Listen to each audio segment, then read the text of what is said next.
اس کا ٹاپک ہے موٹاپا۔ ویورز، آج کل موٹاپے کو بیماری زیادہ سمجھا جاتا ہے۔ بہت کم لوگ ایسے ہوتے ہیں جو اپنی موجودہ حالت پر قناعت کرتے ہیں۔ جسمانی امور میں بھی یہی حال ہے۔ فربا جسم والے دبلا پتلا ہونے کی خواہش کرتے ہیں اور دبلے پتلے بھائی ہمیشہ اسی چربی کے خواہاں رہتے ہیں جسے وہ حقارت کی نگاہ سے دیکھتے ہیں۔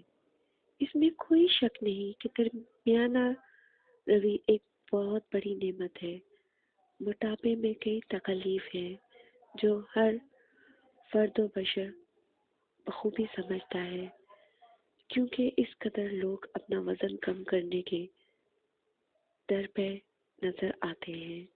ڈاکٹر ڈینس مور کا قول ہے کہ موٹاپے کی ایک بڑی وجہ خوراک ہے، کیونکہ جس قدر خوراک کی ضرورت جسم کو ہوتی ہے، عام طور پر اس سے کئی درجے زیادہ خوراک کھائی جاتی ہے، جس کا نتیجہ یہ ہوتا ہے کہ جسم کافی طور پر فضلہ خارج نہیں کر سکتا، یا یوں بھی آپ کہہ سکتے ہیں کہ موٹاپا زیادہ کھانے سے ہوتا ہے۔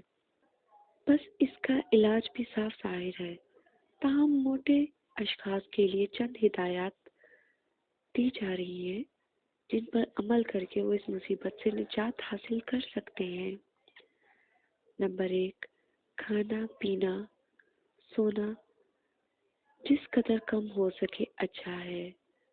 نمبر 2، ورزش میں جس قسم کا پسینہ بھی آئے، مثلا چلنے پھرنا، سائیکل کی سواری، دوڑنا یا کشتی چلانا وغیرہ، اس طرح کی اقسام کے پسینے آنے چاہیے۔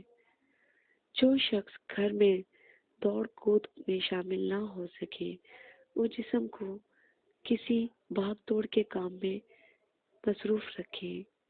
نمبر 3، خاص قسم کی خوراک سے پرہیز، مثلا شوربا، مکھن، گھی، چینی سے بنی ہوئی مٹھائیاں وغیرہ، پھل، دودھ، پکوڑے، آلو، دال اور خاص طور پر چاکلیٹ وغیرہ۔ ان چیزوں سے پرہیز کریں گے تو آپ کافی حد تک اپنا موٹاپا ختم کرنے میں کامیاب ہو جائیں گے۔